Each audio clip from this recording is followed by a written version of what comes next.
Hello dear students, as you know हम continue कर रहे हैं experiment study of photo electric effect, जिसमें हमने फर्स्ट पार्ट हमने इफेक्ट ऑफ इंटेंसिटी पढ़ा, सेकंड पार्ट हमने इफेक्ट ऑफ पोटेंशियल पढ़ा और हम थर्ड पार्ट पढ़ेंगे अब effect of frequency of the incident radiation.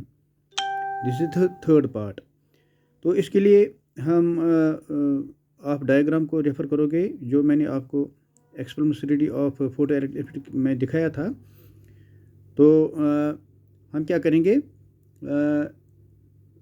इसको स्टडी इफेक्ट ऑफ फ्रीक्वेंसी को स्टडी करने के लिए take the radiations of different frequencies but of the same intensity. हम डिफरेंट रेडिएशंस लेते हैं अलग फ्रीक्वेंसीज की, मगर इंटेंसिटी उनकी सेम रहती है। For each radiation, study the variation between photoelectric current and potential of the plate Q with respect to plate P। तो हम जब डायग्राम को रेफर करेंगे तो जो इंसिडेंट रेडिएशन होती है, हम रेडिएशन ले लेंगे ऑफ डिफरेंट फ्रीक्वेंसीज, मगर उनकी इंटेंसिटी रखेंगे सेम। और ईच रेडिएशन के लिए हम स्टडी करेंगे variation between photoelectric current and potential of plate Q with respect to plate P। We get the variation of the type as shown in the figure। तो यहाँ पर ये पेज नंबर 91 और 92 पर है। तो यहाँ पर ये ग्राफ दिखाया गया है कि जब हम different radiations of different frequency ले लेंगे, मगर उनकी इंटेंसिटी सेम होती है। फॉर ईच रेडिएशन जो है हम स्टडी करेंगे variation between photo electric current. ये देखो डिफरेंट ये रेडिएशंस हैं और उनका जो फ्रीक्वेंसी जो है डिफरेंट फ्रीक्वेंसीज है। ये एक रेडिएशन, इसका फ्रीक्वेंसी एक है, इसका दूसरा फ्रीक्वेंसी V1 है, इसका रेडिएशन का फ्रीक्वेंसी V2 है और इसका इस रेडिएशन का फ्रीक्वेंसी V3 है, नीटा 3 है, नीटा 1, नीटा 2 और नीटा 3। This is radiation. ये नीट फ्रीक्वेंसी रिप्रेजेंट करता है अलग अलग रेडिएशंस का, जिसका इंटेंसिटी सेम है। तो ईच रेडिएशन के लिए हम स्टडी करेंगे the variation of photo electric current, variation between photo electric current and the potential of plate Q with respect to the plate P। We get different variations of the type। अलग अलग variations हमें यहाँ पर मिलती है। From the graph हमें we note that the value of stopping potential is different for different frequencies। आप देखते हो यहाँ पर इस फ्रीक्वेंसी के लिए जो variation value of stopping potential अलग है। V1 के लिए फ्रीक्वेंसी V1 के लिए, फ्रीक्वेंसी V2 के लिए ये स्टॉपिंग पोटेंशियल का वैल्यू अलग है, और फ्रीक्वेंसी V3 के लिए, नीटा 3 के लिए वैल्यू ऑफ स्टॉपिंग पोटेंशियल अलग है। So from the graph we note that the value of stopping potential is different for radiation of different frequency, for radiation of different frequencies. जो रेडिएशन पड़ती है plate P पर, तो और plate Q का हम ये जो पोटेंशियल चेंज करते रहते हैं, तो फिर value of stopping potential is different for radiation of different frequencies, जो ग्राफ में से हमें दिखाई देता है। The value of stopping potential, आप यहाँ पर देखते हो आप जो ये ग्राफ से, the value of stopping potential more negative for radiation of higher incident frequency. वो जितना फ्रीक्वेंसी बढ़ता है, जैसे ये फ्रीक्वेंसी नीटा 3 इज़ ग्रेटर देन नीटा 2 इज़ ग्रेटर देन नीटा 1, जितना फ्रीक्वेंसी बढ़ेगा उतना उसका जो स्टॉपिंग पोटेंशियल का वैल्यू जो है वो मोर नेगेटिव हो जाता है।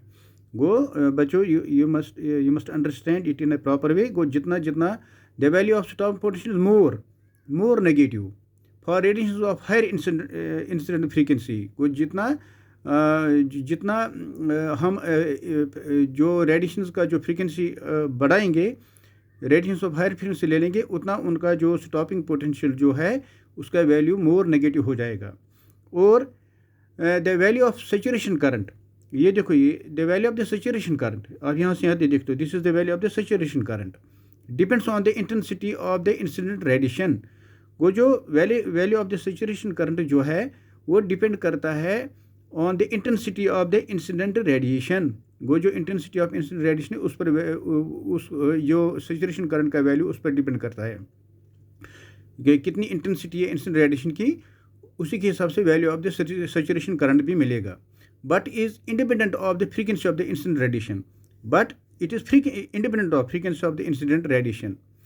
So from the graph we note that when we increase the frequency of the incident light, जब इंसिडेंट लाइट की फ्रीक्वेंसी हम इंक्रीज करेंगे, सैचुरेशन करंट, जो सैचुरेशन करंट सेम रहती है। Go from the graph it is clear that when we increase the frequency of the incident light, जब frequency of incident light increase करेंगे जो saturation current है वो सेम रहती है, वेयर एज जो स्टॉपिंग पोटेंशियल है वो मोर नेगेटिव हो जाती है।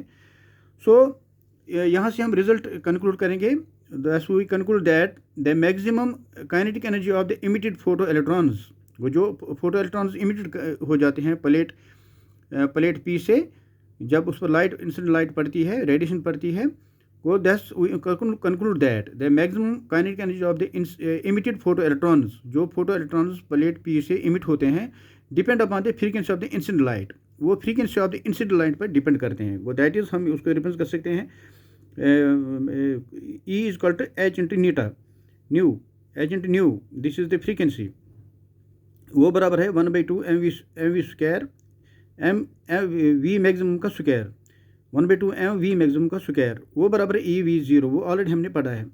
तो यहाँ पर तो इसको हम लिख सकते हैं E is directly proportional to V, तो यहाँ से हम डायरेक्टली प्रोपोर्शनल हम ये बता सकते हैं कि E is directly proportional to V। If we plot a graph between that means the kinetic energy of the emitted photoelectrons depends upon the frequency of the incident light। वो जितना हम frequency of light बढ़ाएंगे, incident light बढ़ाएंगे, उतना जो kinetic energy of emitted photoelectrons भी बढ़ जाएगा। वो the kinetic energy of emitted photoelectrons depends upon the frequency of the incident light। वो the more we give the more जो फ्रीक्वेंसी हम बढ़ाएंगे इंसिडेंट लाइट का, और जो energy of the photo electrons उतना ही बढ़ जाएगा। So if we plot a graph between stopping potential, this is stopping potential, and ये फ्रीक्वेंसी ऑफ द रेडिएशन है, incident radiation, we get a straight line, तो हमें एक स्ट्रेट लाइन मिलेगी। If we plot the graph between stopping potential, this represent the stopping potential, and this represents the stopping potential, and this represents the frequency of the radiation V neta nu. So we get a straight line as shown in the figure, that is h neta is equal to EV0, और यहाँ पर हम V जो frequency है that is directly proportional to V0, वो that is जो stopping potential जो है, जो frequency of the incident radiation है, that is directly proportional to the stopping potential। वो frequency को बढ़ाएंगे, रेडिएशन frequency of radiation बढ़ाएंगे, तो स्टॉपिंग पोटेंशियल भी उसका मोर नेगेटिव हो जाएगा। From the graph it is clear that there is certain minimum value of frequency नीटा 0 below which no photo electron emission is possible. Go from यहाँ से यहाँ पर आप देखते हो ये डॉटेड लाइन यहाँ से यहाँ शो किया गया है कि from the graph it is clear that there is a certain minimum value of frequency, there is a certain minimum value of frequency nu 0 below which no photoelectric emission is possible। वो उसके below कोई photoelectric emission possible नहीं है। This minimum value of frequency is called the threshold frequency, इसको बोलते हैं threshold frequency। So फिर हम result conclude करेंगे। It is found that this is on page number 92, हम continue कर रहे हैं। It is found that if incident light has frequency greater than threshold frequency, अगर incident light की frequency ज़्यादा होगी than the threshold frequency, then photo electric emission starts instantaneously.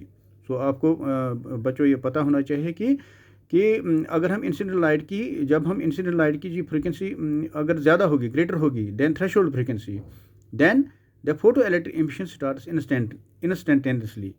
वो photo electric emission instantly start होता है। There is no time lag between the incidence of radiation and the emission of the photons from the surface of the metal। So we will continue the next video जिसमें हम पढ़ेंगे laws of photoelectric current। इससे हमारा जो है ये जो video है इससे हमारा एक्सपेरिमेंट स्टडी ऑफ ये जो है experiment study of photo electric effect finish complete होता है।